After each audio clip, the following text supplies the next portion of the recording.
So we are on to episode 12 of season 2, which is entitled Aubrey. Brian, is this a big one in the X-Files fandom? I'm not quite sure, to be honest. I can't say I hear it getting talked about that much, but me personally, I think it's pretty well handled. So yeah, I guess let's just get into it. Okay, let's start us off. All right. So we start off the episode in a police station.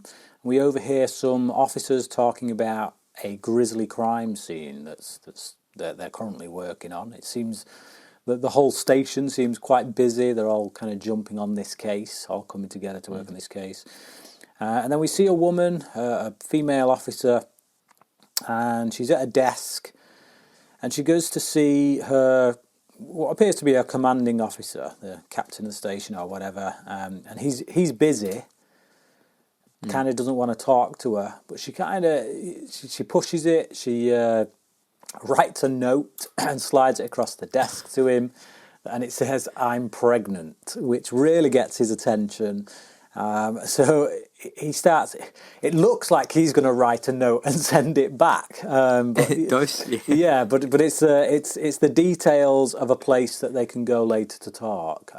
Like she gets a little bit offended because it looks like, what, a motel room? You want us to go to a motel? And he's like, it's a good place to talk. So yeah. What do you think of that? Well, first of all, I'm like, Terry O'Quinn, awesome. Yeah. Like He's a favourite actor, actually, of Chris Carter. Chris Carter uses him in everything that he does. Right. I like him a lot, so it's good to see him pop up.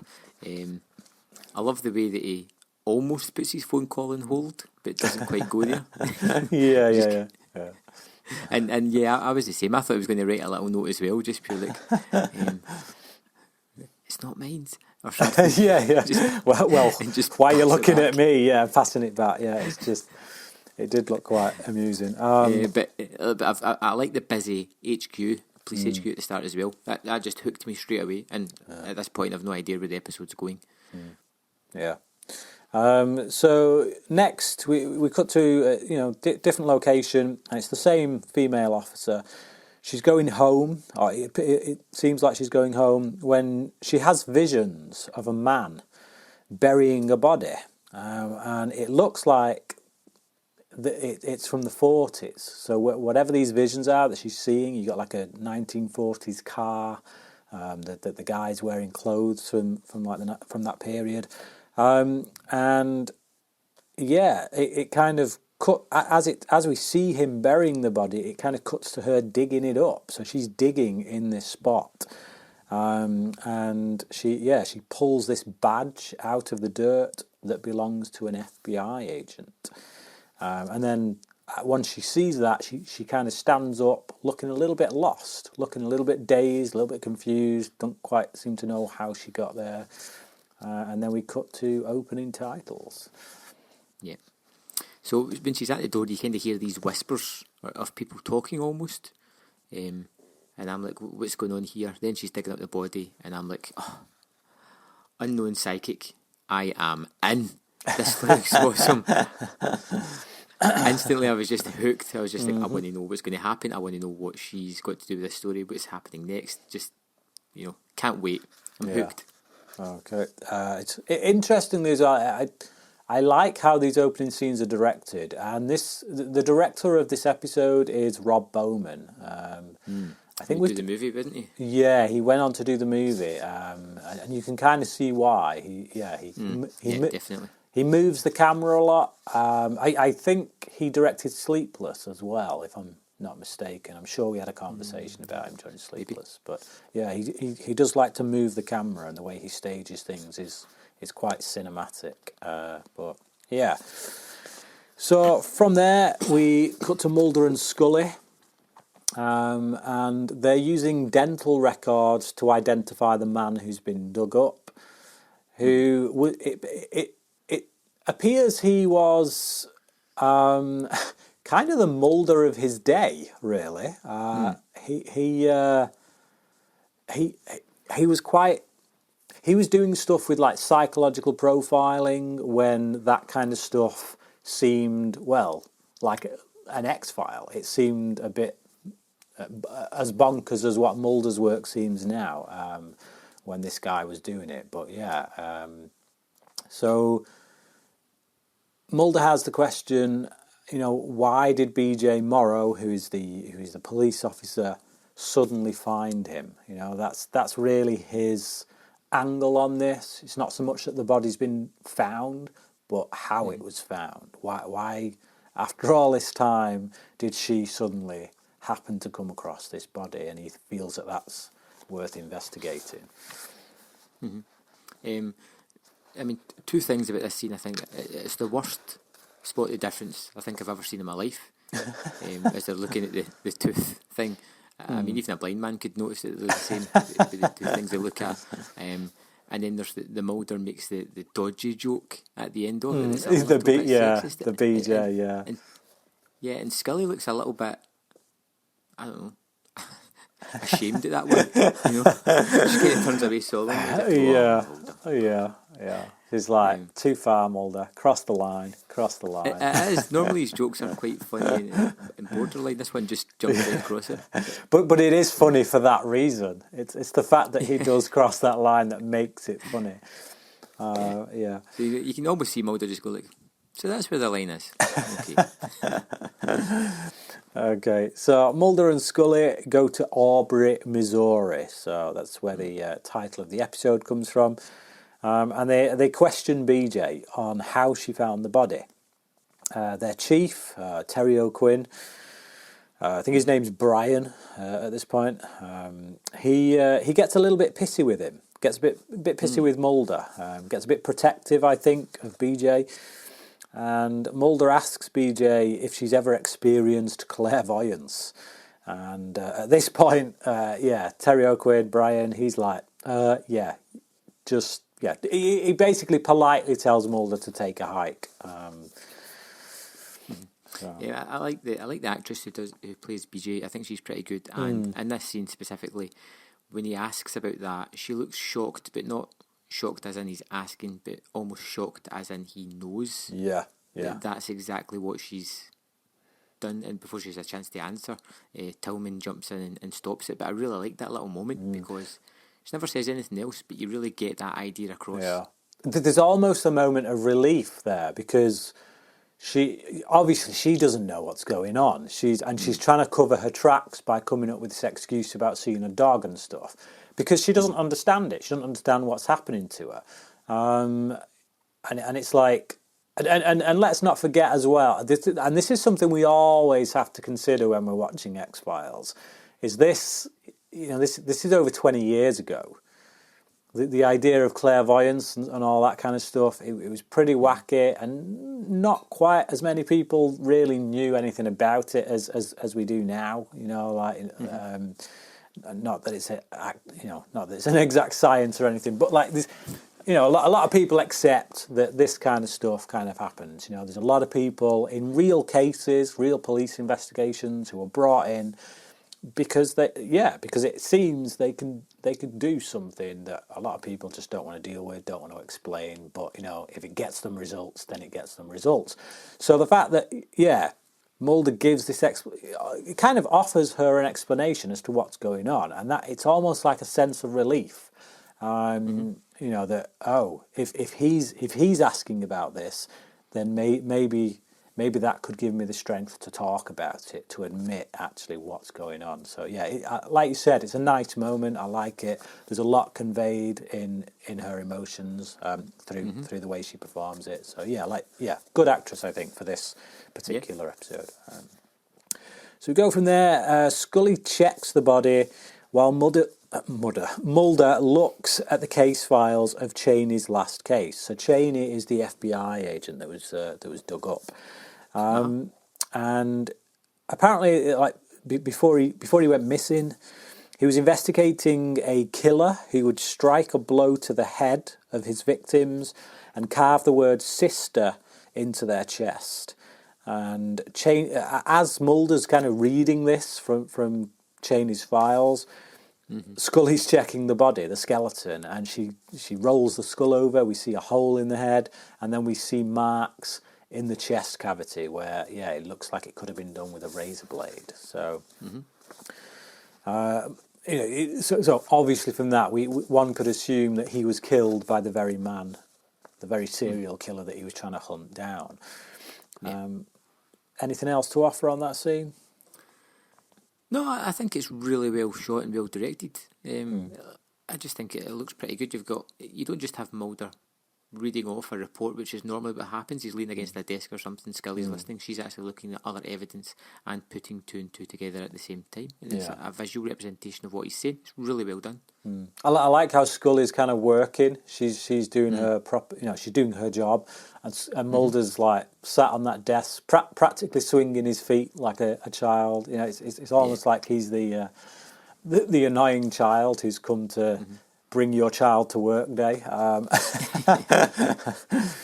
But Mulder and Scully are waiting for a scanned picture of Cheney's bones to come back. So Mulder says that he checked with BJ's mechanic because he doesn't buy this whole thing that she was taking her car in to be seen and it broke down and all that. And apparently the mechanic said that she's just had the car tuned up, so it's unlikely that she broke down. Scully is less sceptical and figures out rather Sherlock Holmes-like that BJ was having an affair with Terry O'Quinn's character, Brian. Yeah, which really surprises Mulder. Because Mulder is he's the profiler. You'd think this would be something he catches, but it's nice that Scully catches it. I think because it's more about female instinct. I think in this case. So, she says that it's down to women's intuition, but I think it's just the fact that she's a bloody good detective as well. Yeah, absolutely. So the scans come back, and Scully begins matching it up to another victim's bones. When BJ comes in to ask how they're getting on, and as they're trying to match up this word, they're trying to see if it says sister on Cheney's skeleton, and not with much luck. The computer says no, kind of thing. She looks over these bones and she starts writing with her finger. She starts having another bit of psychic goings on. And she says the word brother. She says that's what it says. It says brother. And they kind of they tell the computer what if the word we're looking for is brother. What's the match kind of like? And the computer says actually very good.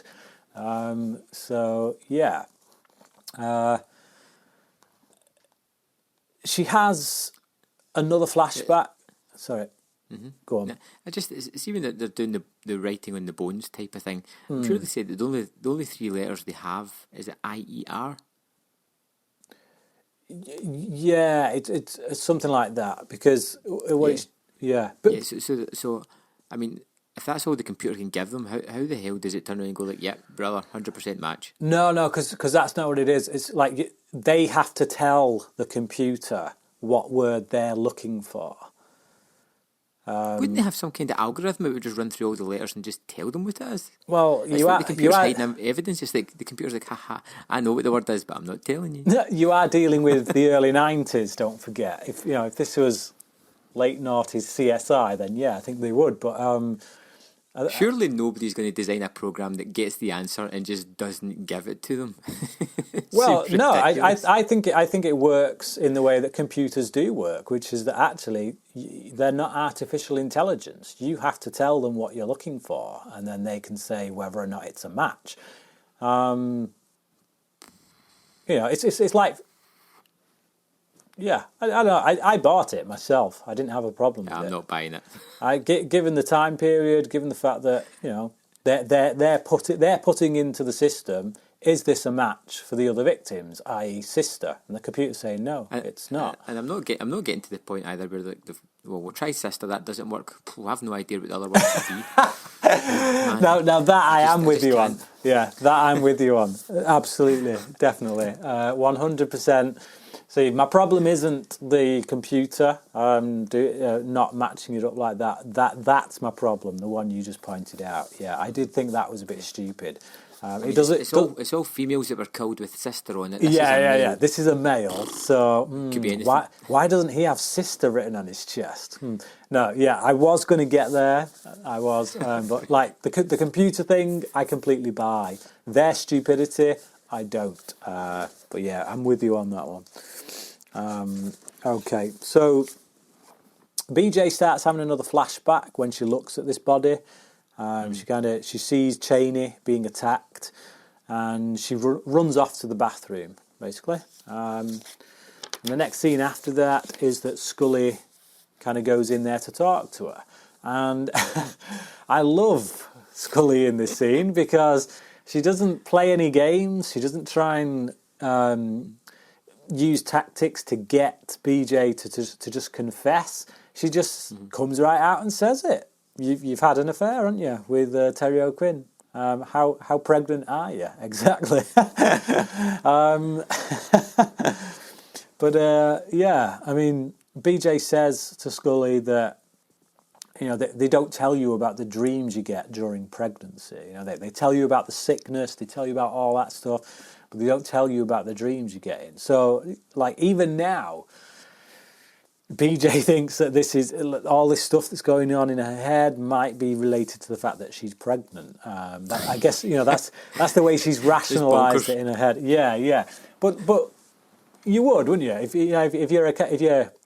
you think of yourself as like a rational thinker, maybe more of a science-based person.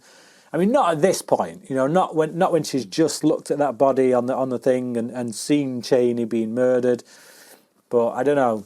Some of the wacky stuff that might be going on in her head, she might have chalked that up to pregnancy and the dreams and all that stuff. But yeah, anything else to add from that scene?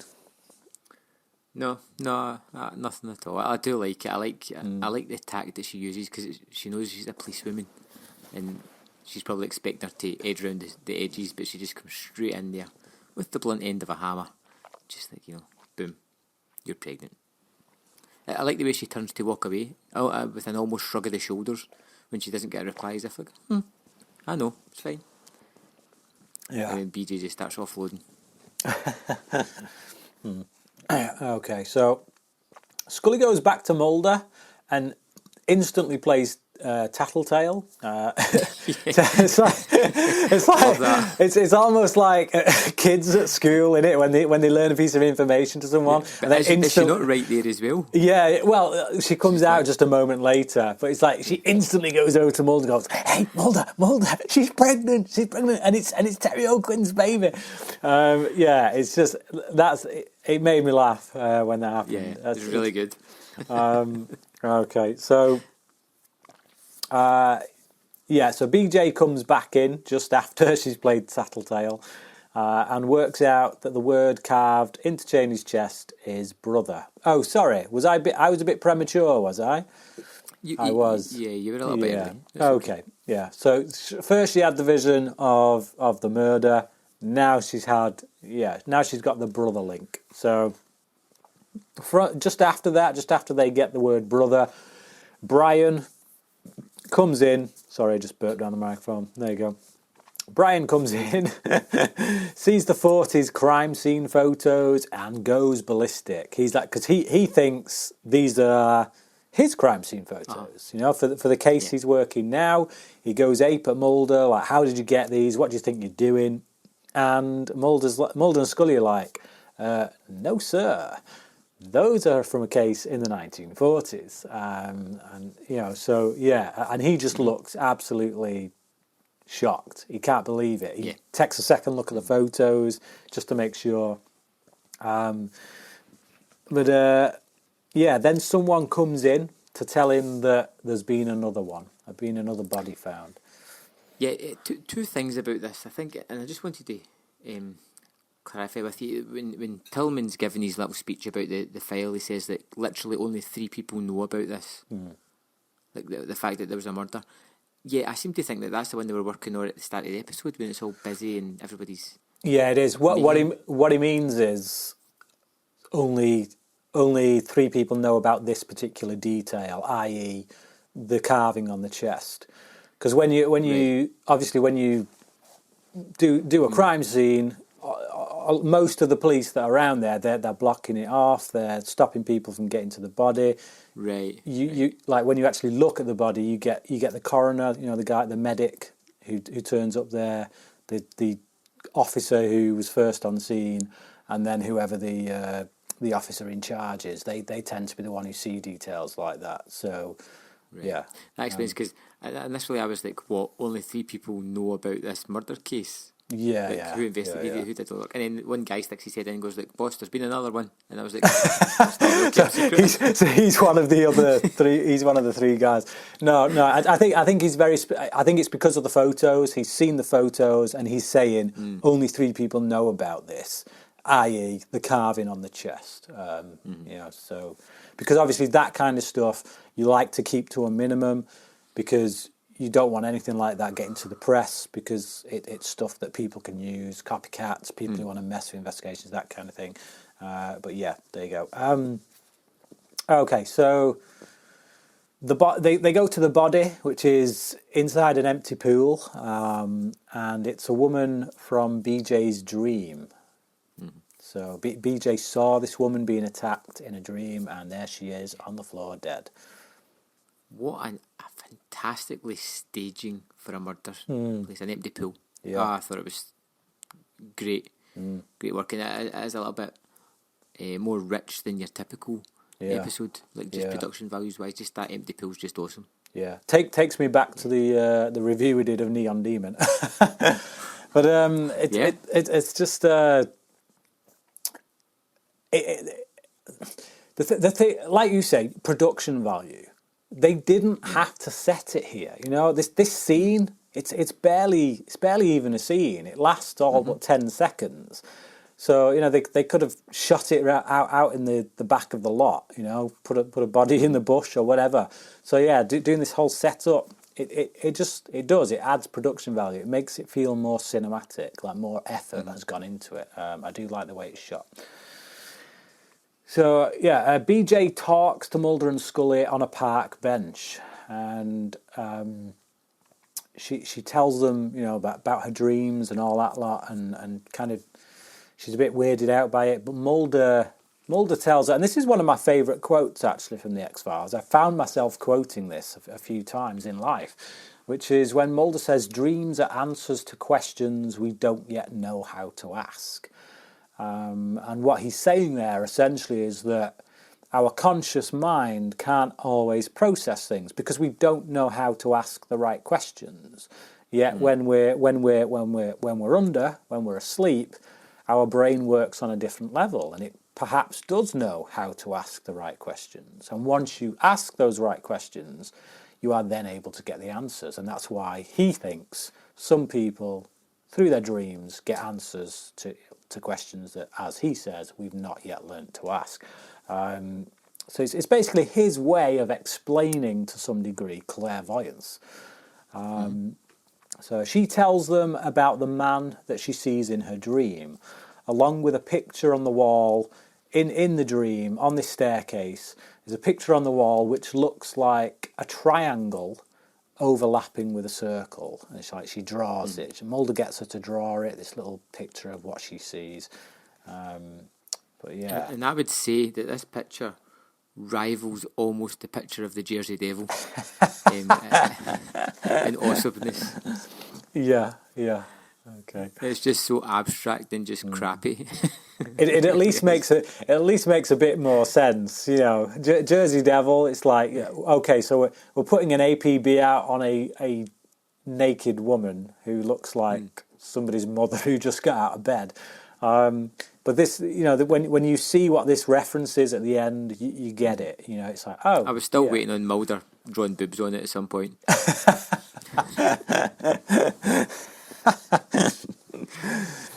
Okay. Okay. So BJ looks through some mugshots from the 1940s when Brian Tillman, who comes in, and he's basically there to talk about The Appointment. Oh, what a douche. I know. As soon as he says that, I think, you grade A douchebag. He's literally trying to pressure her into going and getting an abortion. And you just, like, I instantly... I mean, I didn't have much respect for this guy to begin with, because he's obviously been cheating on his wife. But now it's like, just to hide his own guilt, just to kind of try and brush it under the carpet. You know, he wants her to abort the baby. And I'm just like, you are a scumbag. Absolute scumbag. Yeah. I love the phrasing of, this isn't your decision. Yeah, I know. What a douche. It's like, yeah, grade A douche. Possibly the biggest douche we've had in the series, to be honest. But anyway, yeah, she says that she's going to keep the baby. And just after that, she finds the mugshot and leaves. So she finds the picture of the guy that she's seen in her dreams. Yeah. Okay. So the picture is a man called Harry Coakley, who was convicted in 1945 for rape, as well as carving the word sister into his victim. But no link was made between his case and the 42 case due to a lack of interconnectivity between police forces. And like, in the modern age, this is really hard to believe. It is. But back in the 40s, it's not, because police forces didn't even communicate with other forces that were just across their border. You know, like when the FBI was introduced, it was like some years after that. That was one of the things that came about through the FBI, this interconnectivity between police forces. So yeah, it's just, it is. I mean, it doesn't bear thinking about. It's so bizarre when you think of the policing methods we have now. Like, can you imagine going back to the 1940s and thinking, well, actually, yeah, the forces just don't communicate with each other.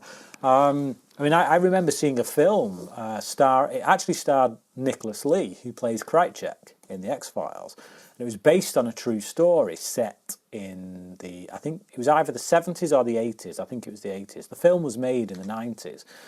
And it was about this hunt for a serial killer.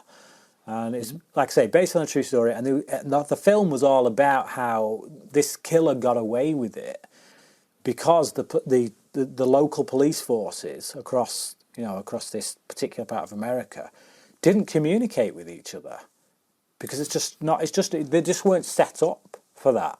You know, they stuck to their own jurisdiction, and when things went kind of outside their border, so to speak, it became an unsolved case, you know. And so it's bizarre to think that even not as long back as the 70s or the 80s, this was still a problem, you know, this lack of communication. So yeah, this, you know, when you've got such damning evidence, the fact that this dude rapes a woman, carves sister on her chest, and it gets completely missed, it's so bizarre. But Scully suggests something I can't pronounce. Yeah, I can't remember either. Yeah. When She's basically breaking out a scientific fact of how this could happen. Yeah. I mean, I actually buy her explanation. She's yeah. So she says it's about how if because her father was a police officer, so she thinks that when she was a kid, she overheard him talking about details of a case that linked directly to this case. And then that got buried. And then as she got older, something obviously is triggered in the brain and has allowed her to essentially solve it in her head, in her subconscious, so to speak. Yeah, so Mulder says that there's still no explanation as to why BJ found the body. So she sounds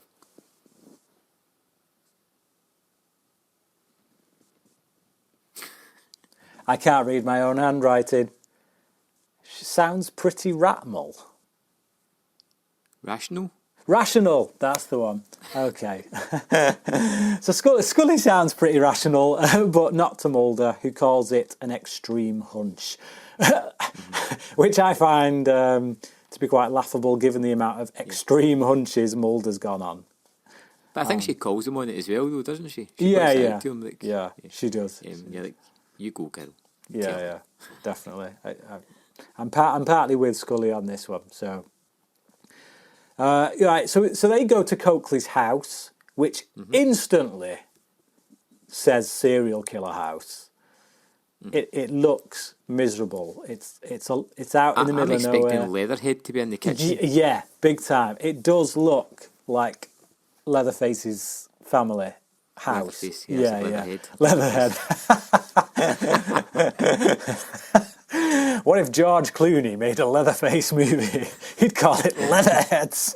Oh, wait. He played football. Yeah. Okay.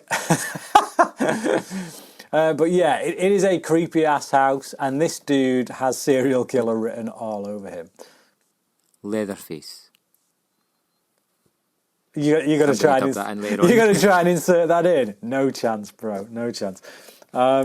So they question this creepy ass Coakley, who keeps calling Scully little sister, which is just icky.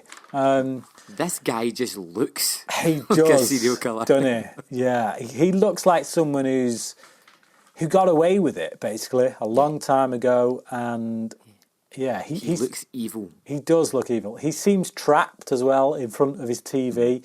It almost feels like some kind of punishment from the gods or something, that he's become ill and he can't do anything. He's forced to just sit in front of his television. But you feel as though if he wasn't trapped there, he would be out murdering. Oh yeah, definitely.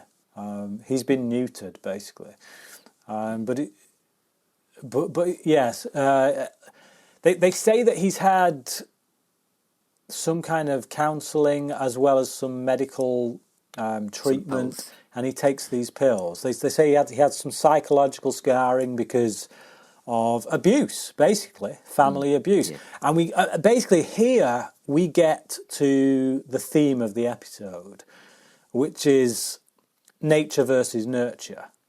And this is a theme we've dealt with before in an episode called Eve, which we had back in the first season, and where Eve, I thought, dealt with this whole idea of nature versus nurture in a not particularly great way. I think here it's dealt with much, much better. So obviously when we get to the twist in the ending of this episode, where it's going, that's when we get to the nature side of things. But right now in this scene, we're talking about nurture. We've got this guy who's clearly a serial killer. It's easy to call him evil, but actually when you look into it, he came from a history of abuse. He was abused as a child. Does that excuse what he did? No, it doesn't. But it does put forward this idea that actually killers aren't born, they're created. So, and like I say, it sets off what this episode is really all about. So, yeah, anything else to add from that scene? No, I think I think they got a great actor for the role, because, like I said, the guy just looks and feels disgustingly evil. Yeah, definitely. Okay, so we go from there to BJ's bedroom, and she wakes up from a dream. She's covered in her own blood. Well, it looks like her own blood. She gets up. It turns out it is her own blood. She's got sister carved onto her chest. And just after that, she sees a young Coakley in the mirror. Then flashbacks that lead her to a bag of bones beneath some woman's house. Yeah, we basically get Mulder and Scully coming down, being led by this woman who says she just barged her way in and started digging, and it's like, I think you'd be pretty freaked out. You definitely call the police. But yeah, Mulder, Scully takes BJ away, and Mulder kind of picks up this bag of bones out of the ground. I think a lot in this scene I really like. I like the fact that she's having a dream. She wakes up and she's covered in blood, and you kind of know what's going to be there before she starts to clean it off, and you see it. The flash of Coakley as well as a young man. It's very spooky, very atmospheric scene in the bedroom, and then just her digging with her bare hands again, or just tearing into the ground trying to dig up this body. It's a frightening image. Yeah. Yeah, and still at this point I had no idea where the episode was actually going to go. I didn't know who the perpetrator was. I was literally just about to ask that question. I was going to say, at this point, did you have any clue what was going on? None. And you don't. And it's like, obviously I did. I've seen it many times, but watching it this time now, I was actually really struck by how well constructed this all is. This whole investigation, the way the pieces come out of it, the way the characters are revealed. I do. You do. I can imagine watching this again for the first time, not having a clue where this is going. So, yeah. Mulder and Scully question BJ at the hospital, and she says it was Coakley, looking just as he did back in his mugshot days. Obviously, which kind of sends Mulder. Yeah, can't be true, really. So Brian Tillman questions Coakley, who demands a lawyer. A really great scene. Love this scene. Coakley's just he just doesn't answer any questions straight. He just basically throws it back in Tillman's face, because the evidence speaks for itself, doesn't it? I'm an old man. I'm hooked up to a flipping breathing operator thing. How on earth do you think I got out and did this? So yeah, he's just non-stop sarcasm. But Scully comes to Mulder at a hotel with some blood results from under the nails of one of the victims. The DNA matches Coakley. So Mulder can't believe it, says it's time to talk to the other survivor, a woman called Mrs. Thibodeaux. So Mrs. Thibodeaux, they go to see Mrs. Thibodeaux, who basically they have this conversation with her. She talks about what happened on her staircase, and she had a son from Coakley as a result of him raping her, and she gave it up for adoption. She talks about how Coakley was abused as a child. So it's here in this scene where we learn that Coakley was abused as a child. She finds it out herself. But that's pretty grim. It certainly is. Because she looks like the sweet old lady next door. Yeah. And what happened to her kind of carries a wee bit more weight because of that. It shouldn't really, but it does because of how she looks. But also later on when we find out that the son became a policeman, kind of shows on the nature nurture type of thing. I also feel like sorry, go on. No, you go. No. I also feel, and I don't know if this is just me reading into it, but and again, I don't know what Chris Carter's stance is on this, or whoever it is who wrote this episode. I can't quite remember who's responsible for writing this episode, but it also feels like a commentary on abortion, because on the one hand, you've got Tillman, who's really wanting to abort this baby that came about through, like natural means. I shudder to say the word love, because I feel like this guy is using BJ more than there being any true kind of love there. But he, it came about not through an act of rape. It came about through consensual sex, basically, and he wants to abort it. And then on the other hand, you've got the flip side of that, which is this woman who was raped and actually made the decision to bring the baby to term, to let the baby survive and give it up for adoption. So I mean, I don't want to get into a debate on what my thoughts are, or either of our thoughts are on abortion. We, don't want to go down that avenue, but I do feel like that is there if you want to read into it. If you want to look at a commentary on abortion, this episode definitely deals with it. Yeah, it makes a statement.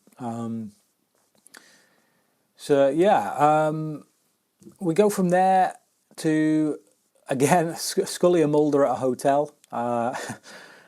And the bones from under the house belong to Cheney's partner. So basically both these FBI guys got done in by Coakley. So Mulder suggests that it's not Coakley doing the killing, but his grandson, as a result of genetic memory. Yeah. So basically the son of Mrs. Thibodeaux then had a child, and that child is now the one doing the killing. So they get a call from Danny. Hey, Danny, who has tracked down Coakley's son, and it just happens to be BJ's father. So so BJ's father is the son of Thibodeaux and Coakley, but he was also a cop, became a police officer. So, there you go. So that obviously makes BJ Coakley's grandchild.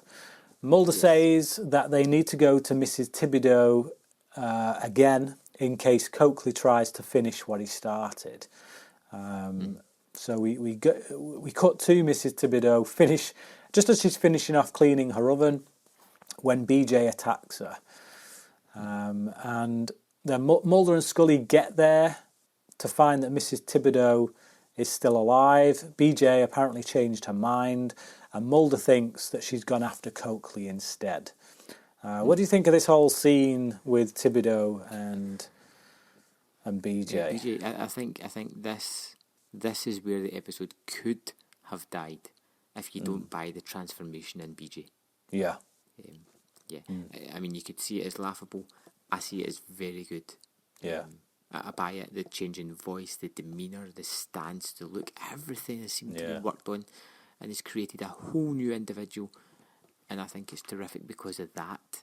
Yeah, she's really good. Another actor's hands could have fallen flat in their face in this one, but I've kind of.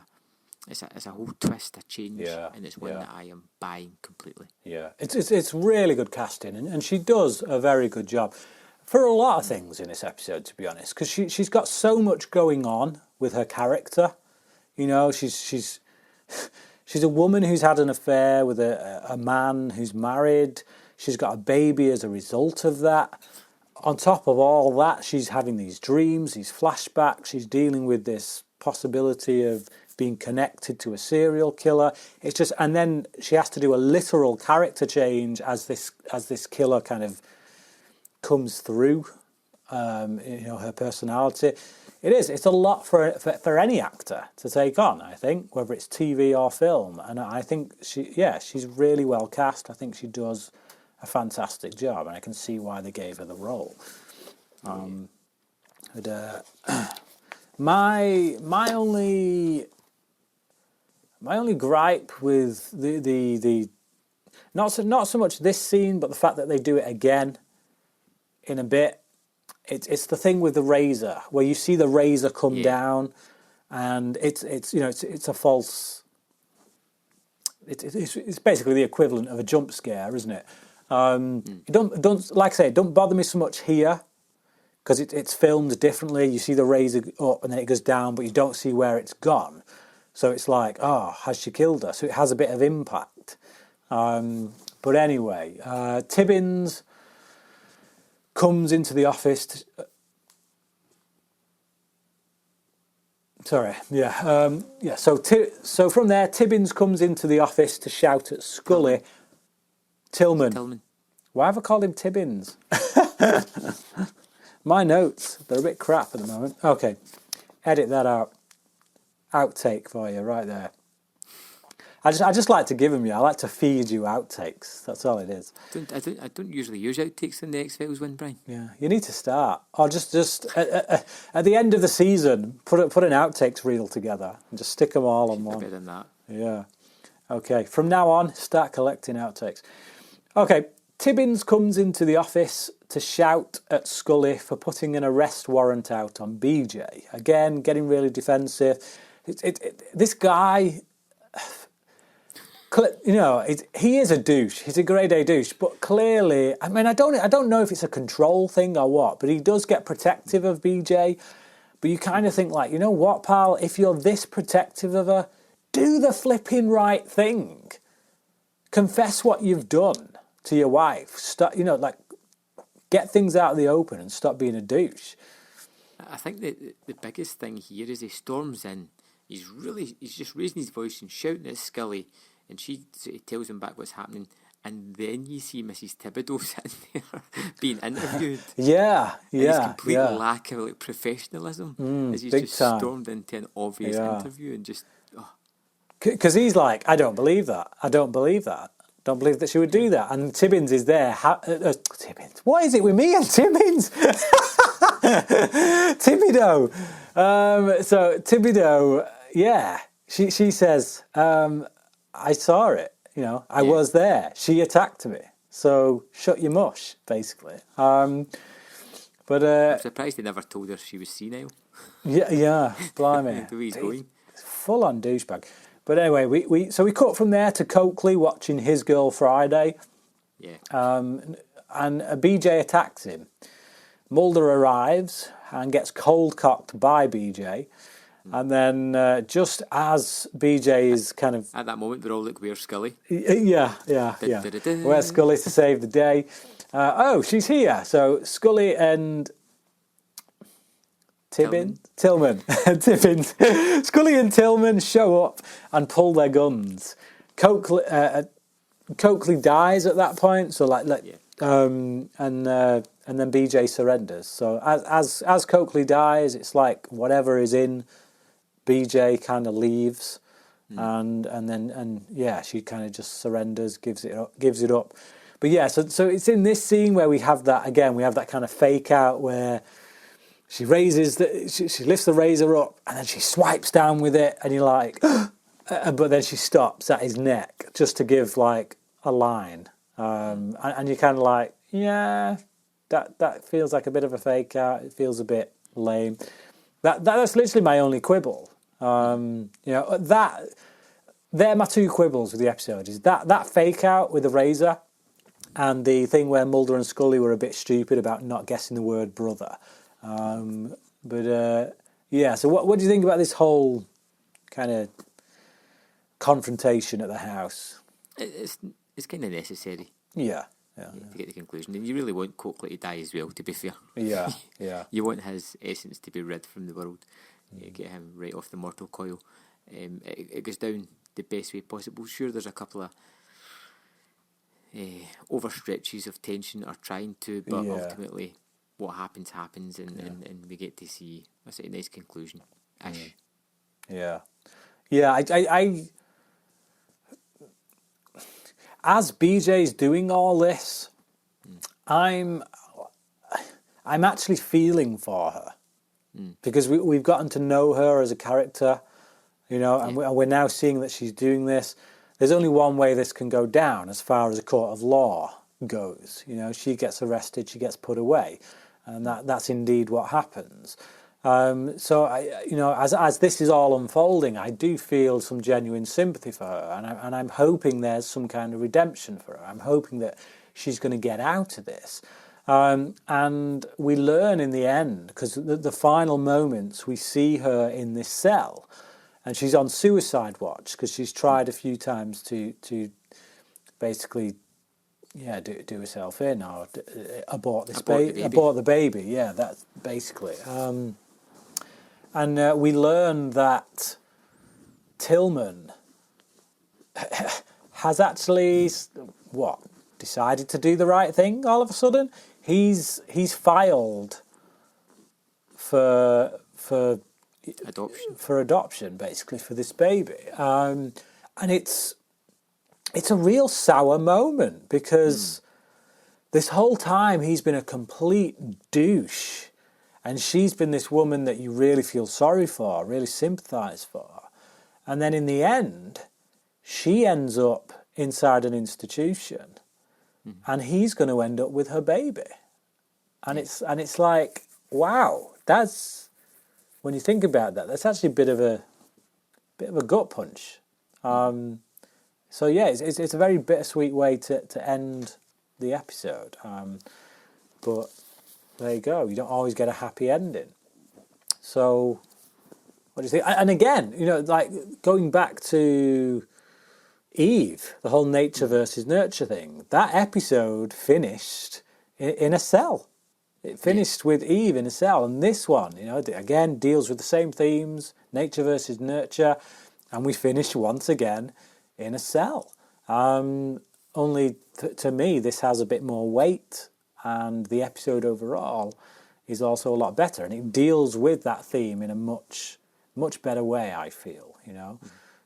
By having this serial killer in Coakley, who clearly is a result of nurture, and then we have BJ, who is absolutely a result of nature, of genetics. So, but yeah, that's essentially my summing up of the episode, and I'm going to give it a 4.5 out of 5. If it wasn't for those 2 quibbles that I had, I'd probably be going 5, because I do like this one a lot. I think it's good. Yeah, I'm with you. I gave it 4.5 as well, Brian. Right. I thought it was a really strong episode, one of the strongest of season 2 so far. The thematics are there. The layered story is terrific. It's very cinematic looking as well, unlike some of the other episodes, and everything about it is pretty much on point. A couple of little quibbles like yourself, nothing major that really drags it down, but just it's not in the same level playing field as, say, Ice, Beyond the Sea, or Squeeze, those kind of episodes. It's just a little bit below them, but terrific episode, one that I thoroughly enjoyed from start to finish, and definitely a breath of fresh air after the last few duds. Yeah, definitely. Yeah, 100%. So tell us a little bit about Irresistible. Okay, well, Irresistible is my favourite episode of season 2. My favourite standalone episode of season 2. It's also got one of my favourite Monster of the Week villains. Not in any, I say conventional. For the X-Files, it's actually unconventional. He's a lot more human than he is monster. Let's just say that, and that is one of the things that makes him scary, I think. So yeah, I guess we'll get into it when we get into it. But it's I think you'll like it because it's definitely a Scully-centric episode. Okay, so join us next week when we'll be getting into episode 13, Irresistible, on the X-Files Revisited.